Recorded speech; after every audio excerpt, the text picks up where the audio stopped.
Good morning, everyone. Hello. My name is Brett Weber. I have the honor of being the graduate director for the social work department at the University of North Dakota.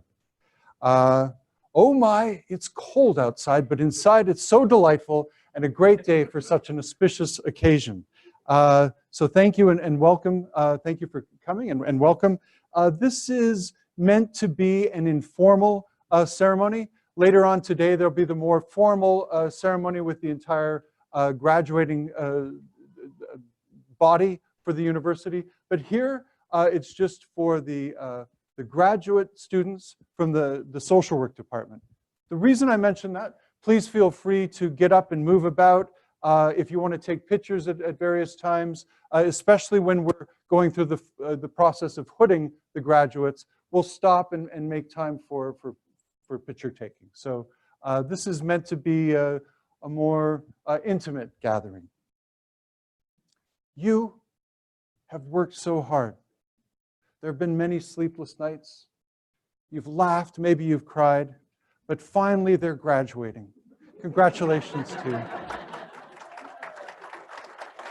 you. And welcome, dear graduates. You're no longer our students, we are now colleagues. And of course, welcome to the friends and family of the graduates. We've been hearing about you for some time, and it's nice to start to get to meet you. Congratulations to you also. I said something a moment ago, that you are no longer students, we are now colleagues. I never actually thought of you as my students. I always enjoyed getting to work and learn with you. Even better, I look forward to getting to practice with you very soon. That may sound a little bit corny, but let me offer a quick example that illustrates what I'm talking about.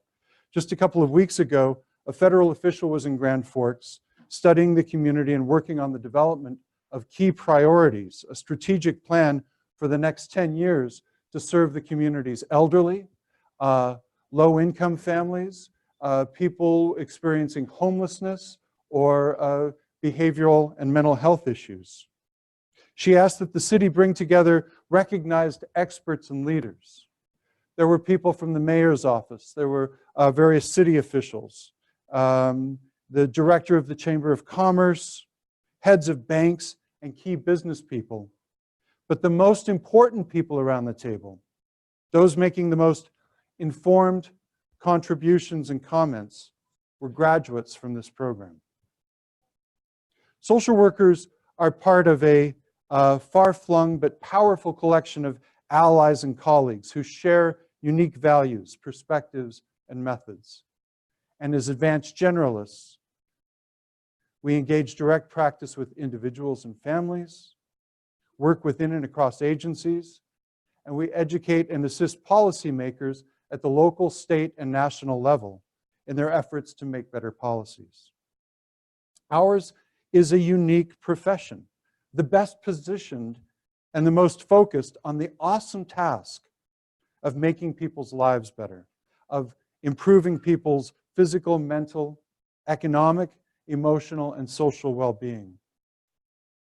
To my colleagues on the faculty, all the graduates who have been here in the past, and all the graduates here today, let me offer that you are humble superheroes. It's why we get these secret capes like this. Now, please note how often I've used the word work already today. Work hard and stay humble. You're going to have a great deal of power. Social workers often complain that we don't have much power, but especially in relation to the people that we're going to be serving, we have tremendous amounts of power. Especially in relation to those people, make sure that you're using your power for the people you're working for. And I don't mean your supervisors and the insurance companies. Again, I mean the people that you're going to be serving. Servant leadership is not about serving administration or those above you.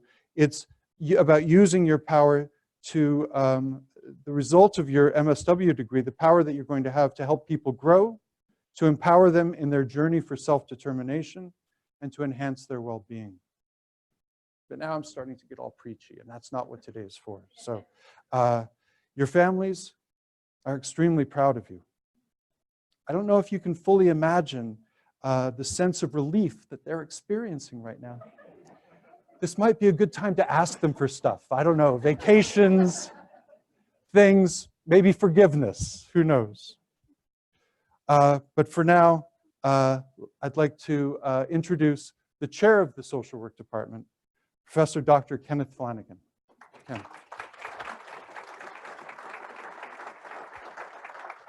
just like to join Professor Weber in welcoming all our graduates, families. Ken, if I friends. could have you. Oh. Because we're being joined today both by campus and distance graduates. So we have a number of people joining us virtually. Thanks. So I have to stay stationary. Once again, I'd like to welcome our graduates to this time of celebration. We've been on this journey for about a year, year and a half, for some a bit longer. And we've been on the journey with your family and friends who join us today. And while, as Professor Weber said, it's cold outside, we have warm thoughts and we have warm hearts in this room, and we have warm memories to take out of this room with us this morning. So we thank you for all that you've contributed during your time in the program. We thank all the family, guests, friends who are joining us today to celebrate, because for us in the department, this is a day of celebration. And so on behalf of the faculty and staff of the Department of Social Work, I congratulate our graduates, and I welcome welcome to all of you to this pudding ceremony. Thank you. Thank you, Ken. So I've mentioned that this is a gathering of both campus students and distance students, students who have received their coursework online. Both cohorts of students have chosen a student speaker and a faculty speaker. So I'm going to start with the faculty member who was chosen by our distance students. Professor Vince Lindgren has years of practice experience, and he brings to his work a gentle, humorous, but a very rigorous demand for students to excel and do better in their learning and in their future practice. And with that, Professor Lindgren.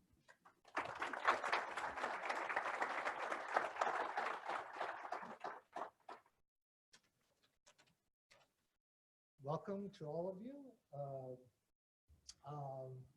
And I wanted to say again, congratulations to all the graduates, to all your blood, sweat, and tears that you've expended over the last 2 to 3 years going through the graduate program here at UND.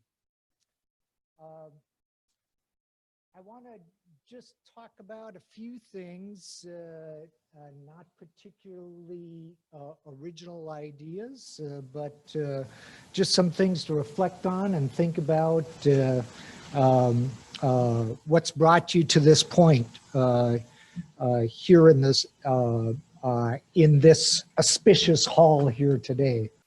One of the things to think about is, why did I go into social work? What's that about? Most of us in social work have come to this point because we're interested in helping people. We have a passion for helping people. And over the course of your life, you've discovered that, well, I have not only a passion, but a skill for helping people. You've gotten that feedback from friends and family members, and to have decided, well, maybe I should think about a career in social work.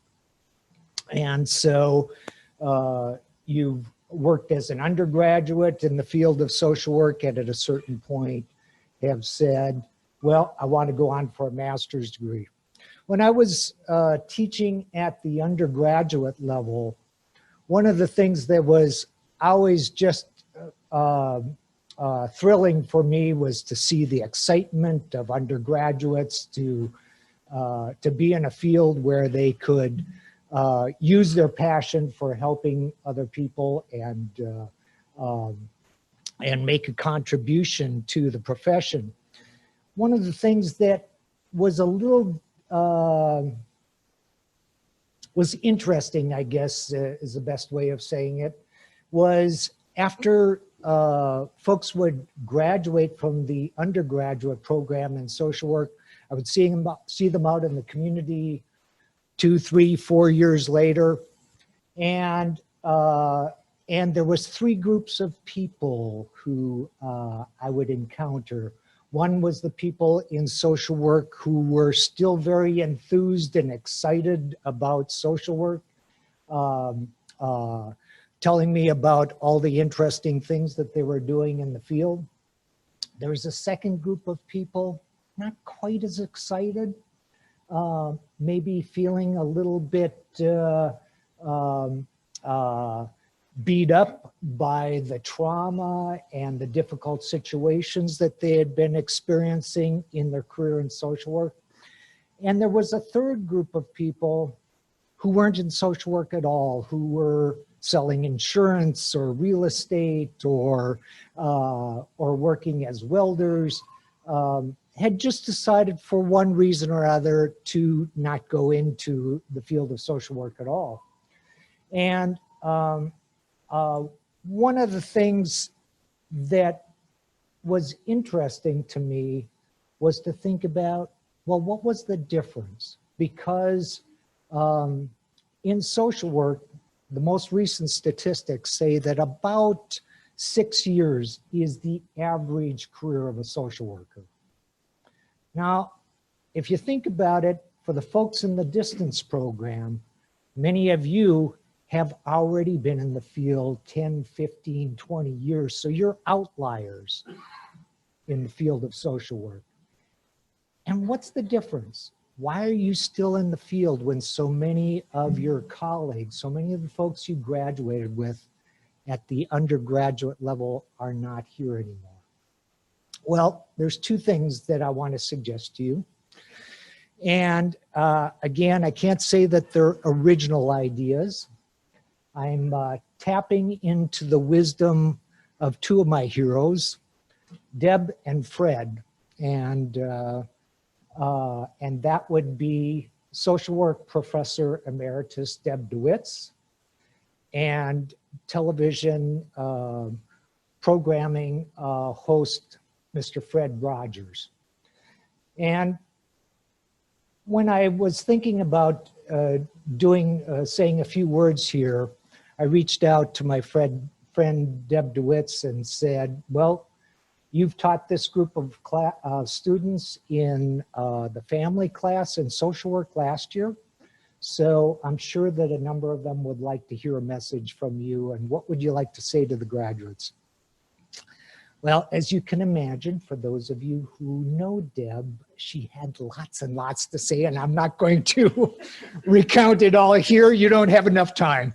But one of the things that stood out to me was she talked about, I want you to give the message to students that they're clear that as helping professionals, one of the things that makes social work different among the helping professions is the commitment to social justice. And the idea that you can't just spend your time pulling people out of the river. And I said, what do you mean, pulling people out of the river? And she said, well, you know, you haven't heard this story before about the counselor and the social worker. A number of you are nodding your heads, so you've heard this story, but I'll recount it again. Because I think it has a useful lesson in it. And that's the idea that a counselor and a social worker were walking along the river and they heard screams and thrashing in the river, and they went down to check out what was going on. And here was a child coming down the river and struggling to keep their head above water. So the counselor jumps in the river and pulls the child out of the river, and the social worker is up on the bank, and the social worker is drying the child off, and so forth and so on, and trying to soothe them. And they hear more screams and more thrashing, and here's 2 children in the river. And so the counselor jumps back into the river, pulls them out of the river, and they're taking care of them and drying them off and so forth and so on. And all of a sudden there's more screams and more thrashing, and there's a number of children in the river. And the counselor is going to jump back into the river, but the social worker takes off upstream. And the counselor says, "What are you doing? I mean, there's all these children that need to be saved. Come back here." And the social worker says, "I'm going upstream to see who's throwing people in the river and stop them." And if you think about it, that commitment to social justice, to the idea of being an advocate for people who maybe don't have the voice, being an advocate for changing social policy, for changing institutions, that's what makes social work different from a lot of the other helping professions. And I would argue to you, for those of you in the distance program, the reason you've already had such a long, fruitful career in social work is because you understand that, and you realize that it's not enough to help everybody who is asking for help. You need to look to larger systems and to social justice issues to change the way that services are being delivered, and to help advocate for the disenfranchised. One of the things that does is it makes social work different as a profession, but it also helps prolong your longevity, because you realize I need to help in a way that's smart as well as a way that's going to deal with the crises. So that's one piece of wisdom that I would encourage you to take forward with you into your career. It's something you already know, and I would encourage you to continue to utilize that in your social work career. The other piece that I think has led to your longevity, and I would encourage you to think about, is this whole idea that you haven't reached this point here today sitting in front of us by yourself.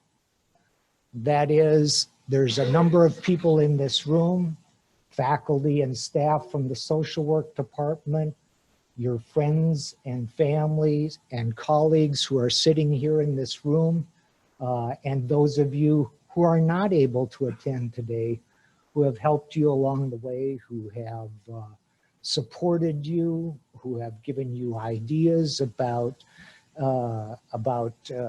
what to do in terms of addressing some bizarre assignment that Lindgren or Weber or whoever else has given you, someone who has agreed to be the taxi cab for your children when you weren't able to, when you had to attend class.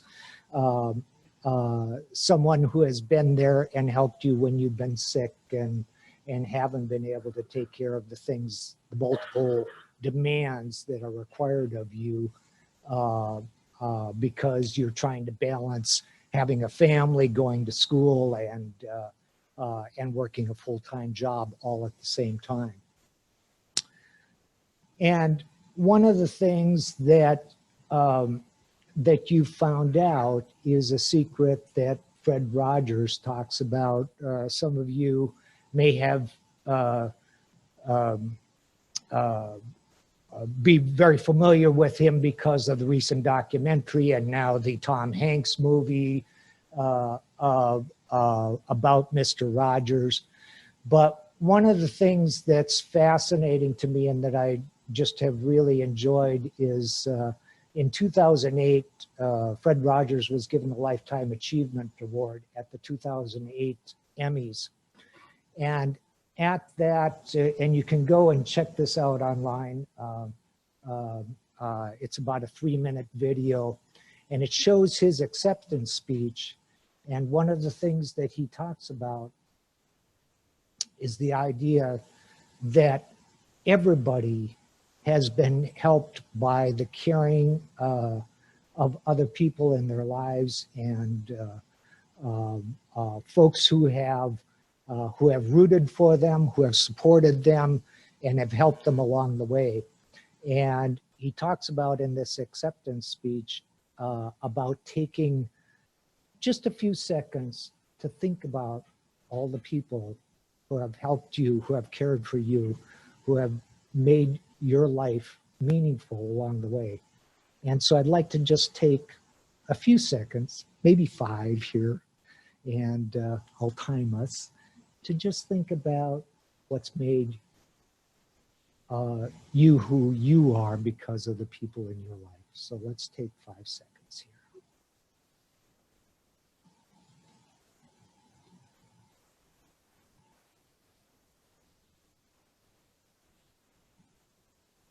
Okay.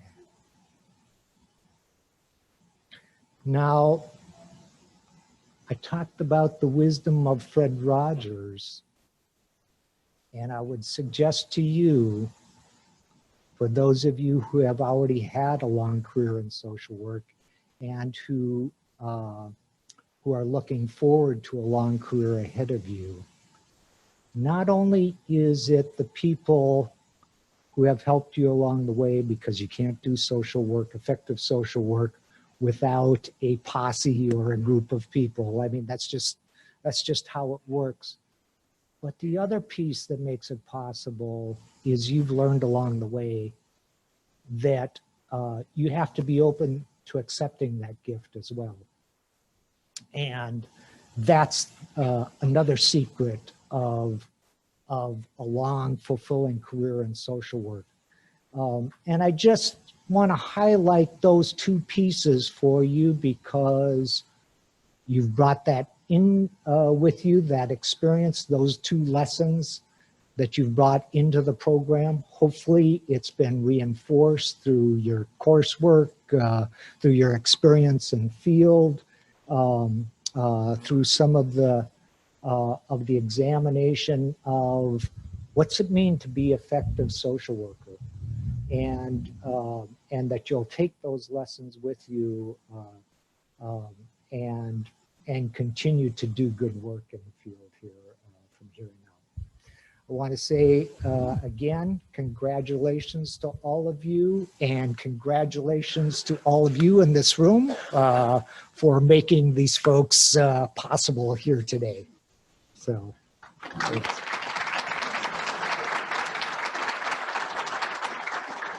Thank you, Vince. A moment ago, you heard from the department chair, Ken Flanagan. Now you get to hear from Professor Ken Flanagan, our second faculty member speaker today. Ken.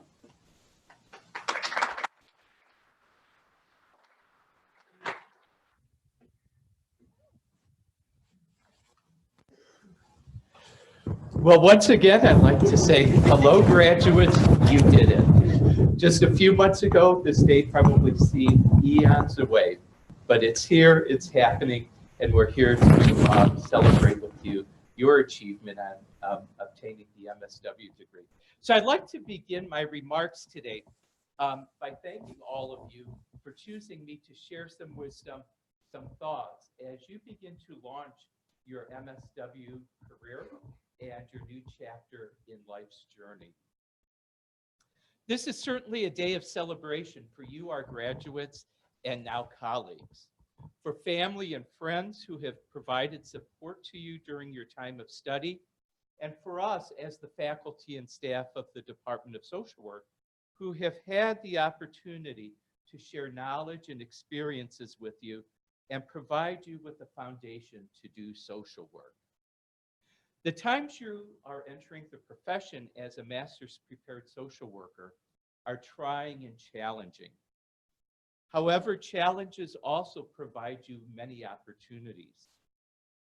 What can turn challenges into opportunities often depend on what anchors you choose to latch onto.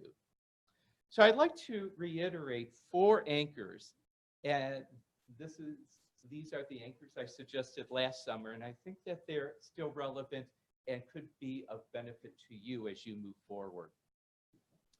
The first anchor, be present to all by living in the here and now.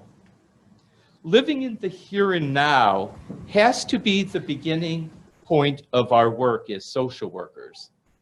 Living in the here and now allows us to be truly present to those who approach us in their need.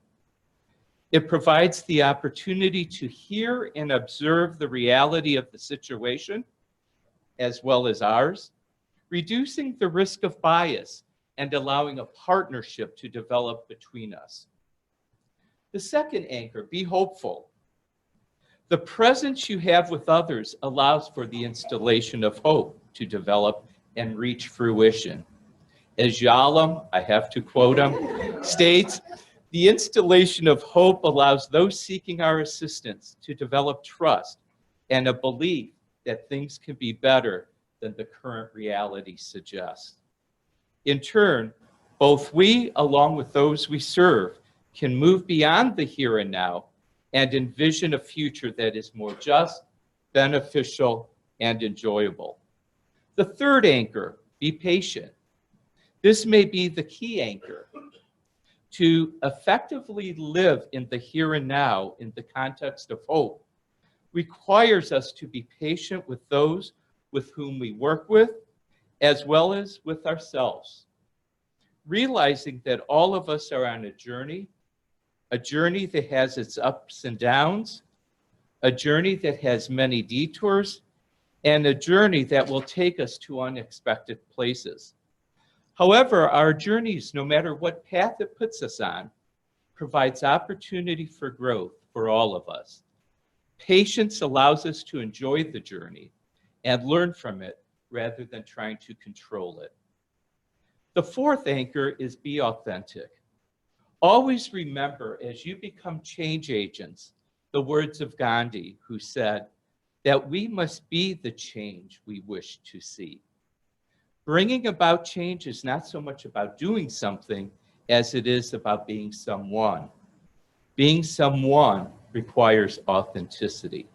So the question becomes, how can we be present, hopeful, patient, and authentic? Well, the answer might surprise you. It's by living in the sloth lane. The title of a book I recently picked up by Lucy Cook. And I brought a prop here, my sloth here, to make some points. Because sloths have had a bad rap in the past. Yet in recent years, they are receiving renewed positive attention. I read an article where they are the hot item this holiday season for giving. Now some say, Ken, you've been taken up by the sloth because you're increasingly looking like one, which there are some similarities growing between sloths and myself. However, there are some deeper reasons why I suggest the wisdom of the sloth. Because sloths are a perfect role model for a mindful existence and self-care. Sloths enjoy the journey. They take their time, are persistent and patient. They do not flinch nervously or react. Following the advice of the theologian Francis de Sales, who wrote, "Have patience with all things, but chiefly have patience with yourself." Sloths embrace solitude. While open to being social, they also value time alone to appreciate themselves and reflect. As the novelist Anne Lamott has said, almost everything will work again if you unplug it for a few minutes, including you. Sloths do most things upside down. As the philosopher Rumi has said, do not worry that your life is being turned upside down. How do you know that the side you are used to is better than the one that is about to come? Sloths don't rush hopping from tree to tree. Rather, they test out the next branch to see if it's sound to proceed. Following the wisdom of the Japanese proverb, if you are in a hurry, walk slowly. If you are even more in a hurry, take a detour. Sloths are always smiling. They are a picture of joyful serenity. So the bottom line is, I hope that the anchors of presence, hopefulness, patience, and authenticity, along with the wisdom of the sloths, will provide you approaches that will allow you to be effective social workers moving forward. So in closing, I'd like to wish you good things as you leave us today. Remember, we are here to support you in the future and your future opportunities, and to celebrate the many accomplishments that I know you will all have because of your time with us and what you've shared with us. So best of luck, best wishes, carpe diem, seize the day, and move forward. Thank you.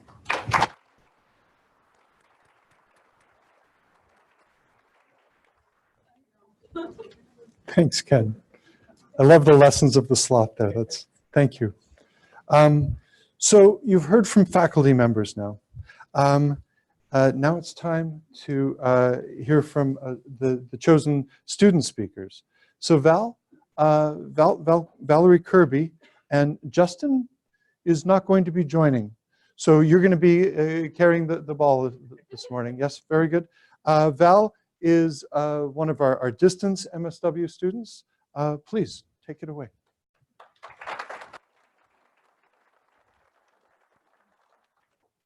Thank you. There definitely is the running theme through today's presenters today, talking about how we have come here today, not by ourselves, but because of everybody who is in this room and everybody who is beyond this room that has helped us achieve to get to this point. I want to, on behalf of the distance students, thank the UND faculty for their guidance, their support, the reassurance when we think we can't do another semester or write another paper, and just all of the positiveness that we have gained from you guys, including in some incredible knowledge and conversations. Specifically, I would like to thank Carol. When we started the distance program, Carol is the one that we first had contact with, and she is the one that told us graduate school is amazing and it is challenging. She said that the biggest thing to remember is to be kind to yourself, and to remember that even if we're in graduate school, it is still important to remember our other priorities. And sometimes getting an A on that paper is not going to be the top priority, and that's okay. Be kind to yourself and give ourselves that slack, for no better word. Throughout our program, keeping Carol's words in mind, our cohort has overcome so many things of life events: weddings, babies, deaths in the families, medical conditions, substance abuse and mental illness within our immediate families, and processing through all of those challenges and huge life moments while still succeeding through our graduate program. So thank you, Carol, because you were right. We could do it even if we didn't get an A on every single one of our papers. Second of all, I would like to thank, on the behalf of my cohort, Deb DeWitz. We were the last cohort that she had taught, and it was a tremendous privilege to be one of her students. Deb holds a special place in all of our hearts. On the second day of our class, 3 years ago, Deb gave us an assignment to introduce ourselves, unlike any that we had received before. Her assignment was to introduce yourself by stating something vulnerable that you don't typically share. And I'm sitting there nervous going, okay, what am I going to share with a bunch of people that I don't know? And then I was going, I can share anything, because that's what social work is about. It's about helping those that are vulnerable. It's about opening up and exposing yourself, because that's the client and populations that we are working with. So much to my surprise, every single person in my class shared something vulnerable about themselves. From that day on, that really bonded our cohort together so that we were close, and through our programming, we might have only met a handful of times in person, but these people here that I went to school with are some of the people I know the best, that know me the best, and are my go-tos when I'm having a rough day at work or an exciting success or something that I want to share. These are the people that I reach out to. So thank you for that. The biggest thing that Deb had taught me through our families class was to push to be ourselves. One of the classes that we are required to do is a families class where we as professionals are looking at our own life in a critical thinking process and evaluating it, assessing it, and giving recommendations just as we would to clients. So a very humbling experience. A lot of crying and therapy, informal therapy sessions occurred during that semester within our own cohort. But Deb was incredible in being able to really encourage us that we aren't in this by ourselves. And while we have our own stories and our own reasons that led us to the social work profession, never apologize for it, because our stories is what got us to where we are today and what will keep us going in the future. And with knowing our stories and our background, our experiences, that is how we are going to have the most impact on the populations that we work with. I would also like to extend a thankful gratitude to the family, spouse, children, grandparents, friends, colleagues, coworkers, other social work professionals that we have all encountered throughout this program. And as Justin says, the Stranger Brady Bunch group, AKA our cohort that we had interactions with weekly on the computer screen. Our cohort is a very close cohort, and for that I am very thankful and am going to be looking forward to many years of friendship to come in the future as both colleagues, professionals, and personal friends. We have joined an elite group today by graduating with our Master of Social Work degree, and that is something that we all are very proud of, as well as the rest of our supports should be proud of as well. In closing, I just want to say congratulations. We've done this. It wasn't easy, but we did succeed, and we will continue to succeed. Thank you.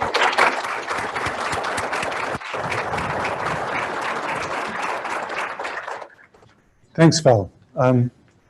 You captured some of the things that I have sensed are particularly important about the distance cohorts. Yours was a special one. Thank you. Our campus student speaker is Nicole Fontaine-Vonich. Please, Nicole.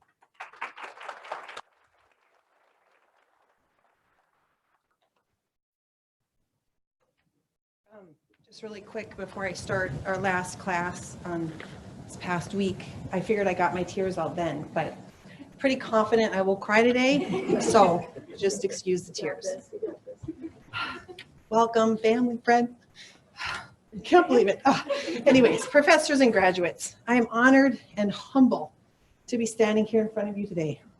I cannot believe this day is finally here. I can't tell you how many times I've started and stopped this speech trying to come up with the right words to inspire you on this journey, grad school as it comes to an end. For me, one word comes into mind, and that's appreciation. I appreciate each one of you and your stories. You have all shared a piece of yourself with those around you and have made an everlasting impact. For that, I am grateful. I am grateful we are on this journey together. I cannot wait to see what the future holds for each one of you. To our professors, who diligently answered our questions and our emails, who guided and challenged us on this journey. You went above and beyond, sharing your passions and your expertise with us. To our family and our friends, who were supportive even when it wasn't easy, who cheered us on and believed in us. I also want to thank those in our cohort who graduated this past August. I too am grateful for their influence and miss their presence today. This journey has had its ups and downs, from those first days in Ken's class groups, this y'all in the book staring up at us, waiting for the popsicle stick. And for those of you who don't know the popsicle stick, Ken would carry a plastic bag in with literally popsicle sticks with our names written on them.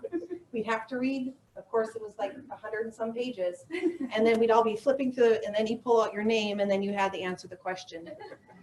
I believe that created more anxiety for some of us than our poster presentation day. Kelly's classes that were often affected by weather, and Ida's classes that brought many tears and laughter. We found our grooves as that semester went on. However, with encouragement from Ken, we mixed it up, and that gelled us as a cohort. We pushed ourselves with each draft of our theories papers and leaned into the discomfort to grow as professionals. We have heard more than once how special of a cohort we are. I reflected on this for a while, and what I've come up with is our genuine interest in each other's stories. I witnessed growth, awakenings, intense conversations over the past year, all of which had made an influence on me. Now, we must take that and what we've learned and put it to practice. The North Dakota Board of Social Work Examiners Code of Ethics has multiple sections on ethical responsibilities. Today, I would like to reflect on ethical responsibilities to colleagues. We, as social workers, have an ethical responsibility to hold ourselves, our colleagues, and our profession to a higher standard than others. We are now obligated to put that to practice on a micro, macro, meso level. We must have an ongoing conversation with ourselves and our colleagues, ensuring each other we are using the applications of theory, knowledge, methods, ethics, and professional use of self to restore, enhance social, psychosocial, and biopsychosocial functions of individuals, families, groups, communities, organizations. Believe me, this is much easier said than done.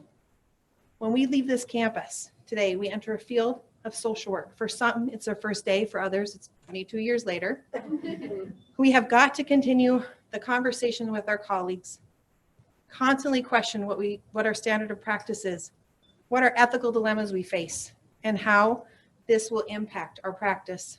If we're not having ethical dilemmas in our practice, I truly believe we're not practicing social work. Seek your fellow social workers out. Don't do this alone. You are never alone. You have an amazing social workers all around you. Seek their input, seek guidance, engage, process the dilemmas we face. In the end, it will make you a better social worker and our profession enhanced.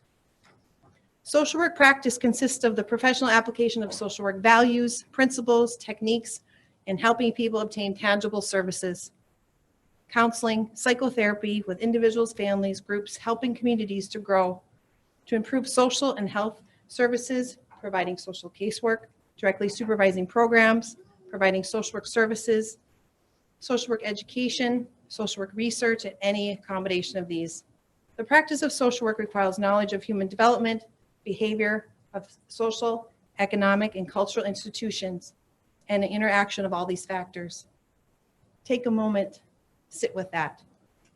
And remember, the great passions you have today and the dedications you have today. Don't let that waver, but when it does, because believe me, it will, go back to the core of what social work practice is. In closing, I have only one complaint. I wish we had more time together. You're all beautiful individuals. You've changed me for the better. I have complete confidence in each of your abilities to make change happen, whether it be an individual session, working with refugees, or making policy changes on the city, state, and federal levels. Never stop advocating for what is right, true, good, and empowering. We have got to go out and make change. Don't wait for someone else. You go out there, you get it done, you do it. I hope and pray our paths cross in the future. However, if they don't, always remember I'm a phone call, text, Facebook, or LinkedIn message away. As the great Martin Luther King said, the ultimate measure of a man is not where he stands in moments of comfort or convenience, but where he stands in times of challenge and controversy. Remember, speak truth, find joy, never forget where you came from. Thank you.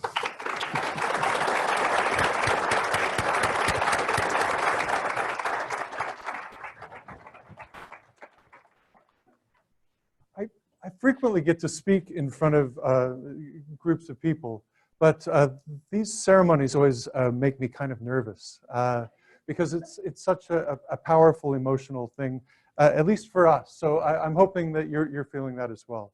Can we have another round for all of our speakers today? Thank you.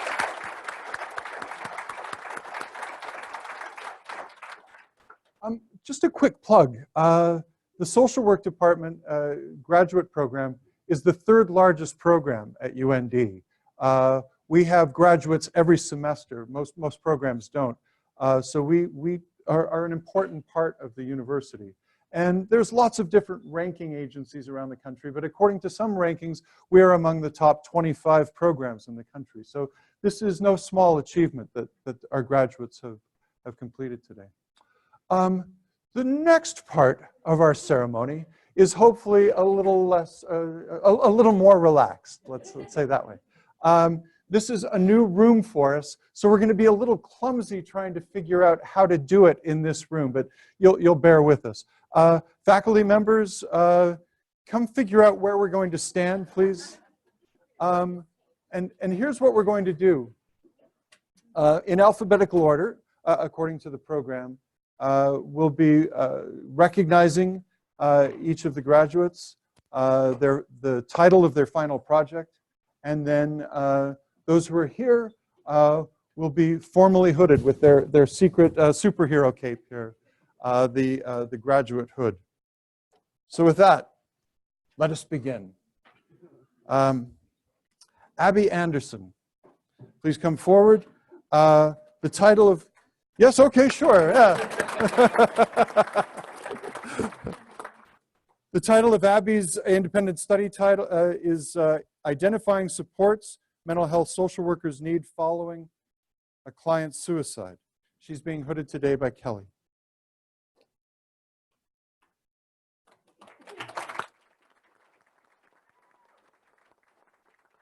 Any photographs? Yeah, please.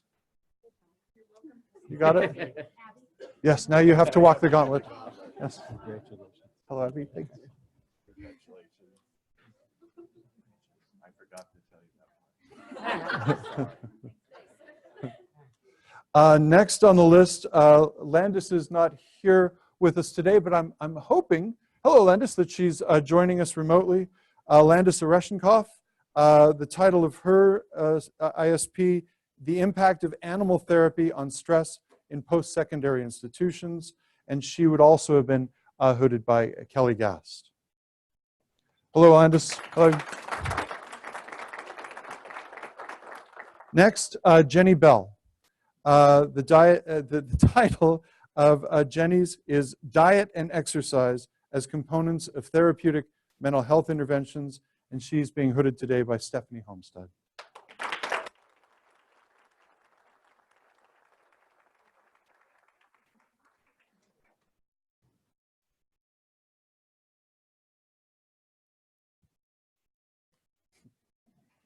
There we go. Oh, Lord, yes. Taylor Bennett. The title of Taylor's ISP, The Effects of Parental Substance Abuse on Child Development, and he's being hooded by Craig Burns.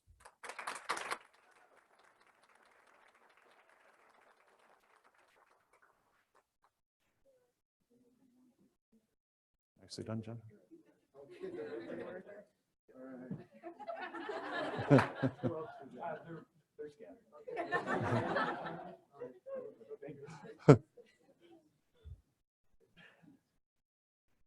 Emily Boone. The title of Emily's ISP, Exploring Inequalities in Long-Term Care Facilities for Elderly LGBTQ plus individuals, and she'll be hooded by Ken Flanagan.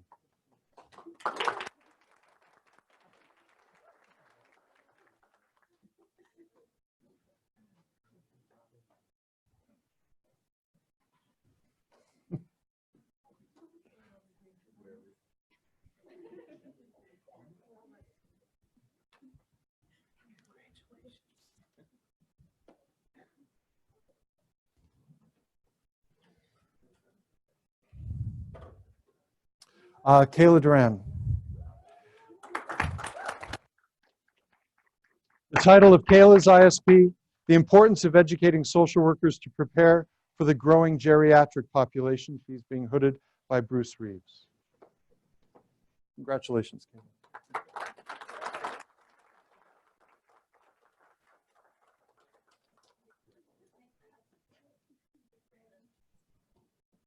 Raquel Franklin is not with us here today, although we're hoping that she's joining us remotely.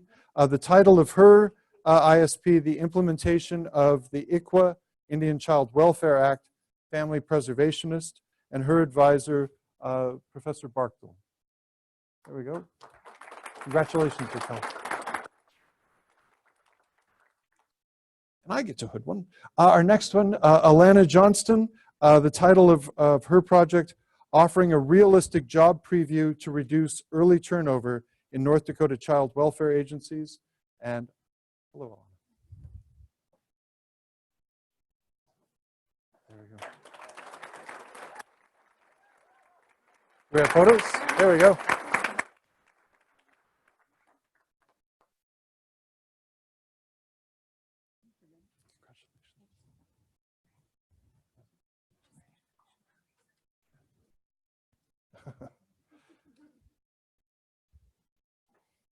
Hi, Nicole. Nicole Fontaine-Bonish, the title of her project, Compassion Fatigue and Compassion Satisfaction Among Hospice Social Workers, being hooded by one of my favorite social workers in town, Jen Modine, who has a connection here. Yes, yes. Yes, just a little bit.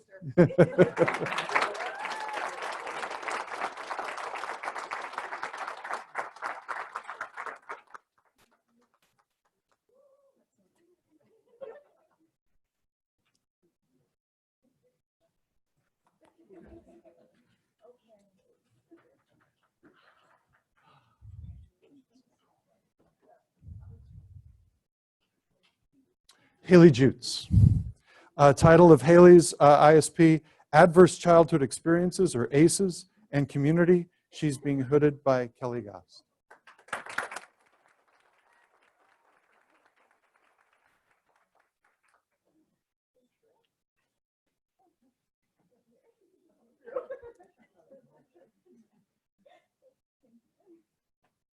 Congratulations, Haley. Justin Keitzman is not with us today. He is a distant student.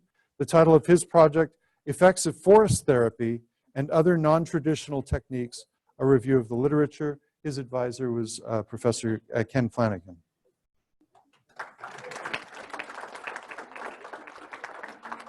Valerie Kirby. Hello, Valerie. Valerie's ISP is titled Burnout of Child Welfare Frontline Workers, the Role of Supervision, being hooded by Professor Ken Flanagan.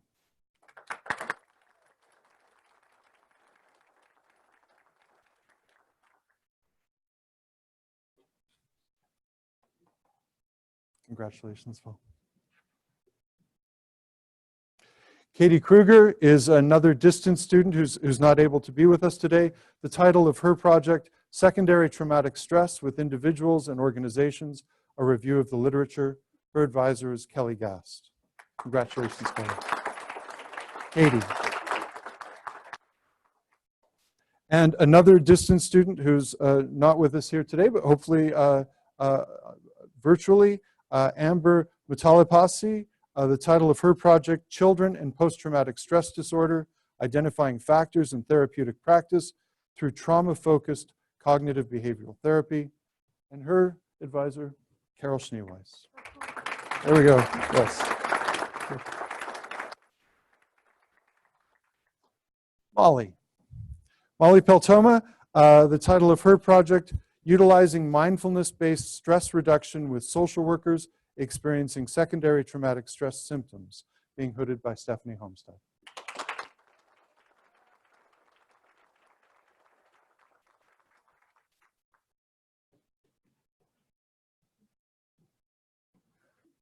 Congratulations, Molly. Jessica Phillips Hunt, another distant student. The title of Jessica's project, Reducing Family Caregiver Burden for Dementia in Rural Settings, from a family systems perspective, a review of the literature. Her advisor is Ken Flanagan.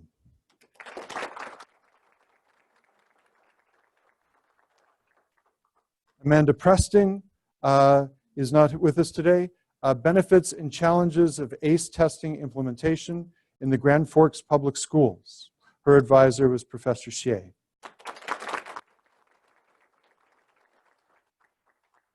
And Natasha is a campus student, part of the campus cohort, but maybe she's joining us remotely because I believe she's still in Sweden, where she's completing or has completed her field placement. The title of her project, Exploring Availability of Mental Health Resources for Women with Refugee Status. Her advisor, Professor Kakari.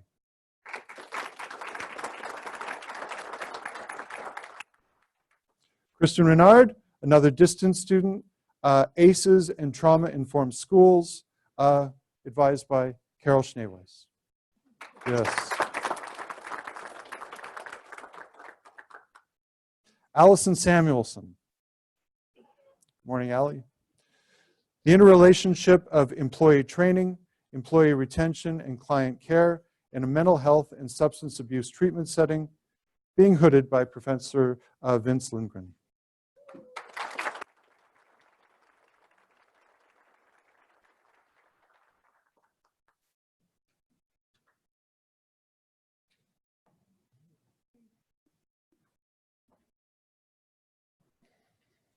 And Libby, we're being formal today, so Elizabeth Schmidt, title of her project, How to Assess Social Workers' Knowledge on Symptoms for Attention Deficit Hyperactive Disorder versus Post-Traumatic Stress Disorder in Children, being hooded by Bruce Reeves.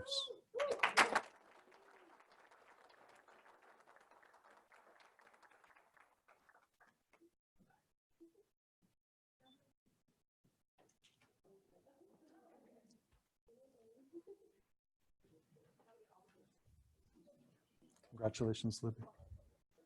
Erin Simonson. Yes, yes. The title of Erin's project, Families Impacted by Comorbidities, an Integrative Approach to Maintaining Unification of Families who are impacted by comorbid substance use disorder, mental health, and child welfare concerns, being hooded by Professor Kelly Gast.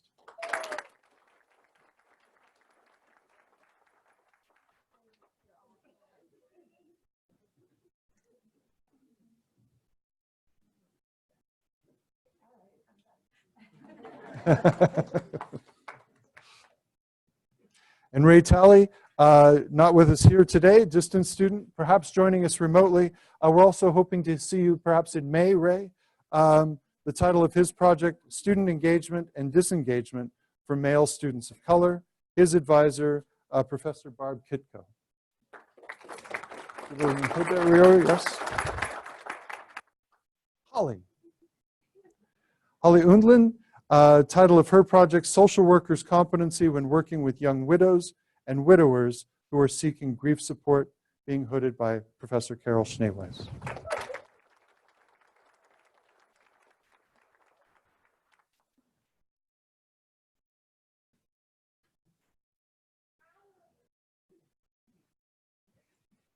Well, Ellie.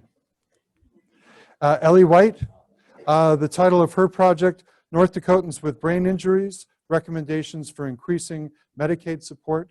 And I have the honor of getting to it, Ellie.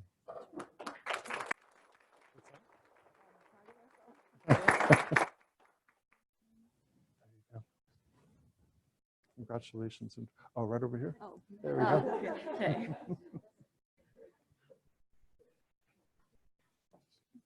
Congratulations.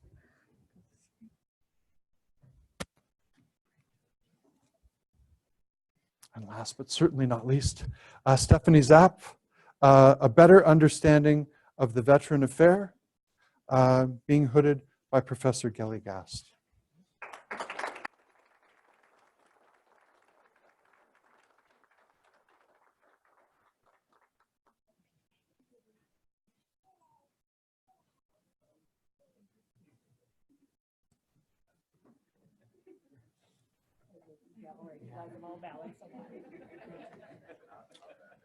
And that's the end of our formal ceremony. If we could have one last round of applause for all of our graduates.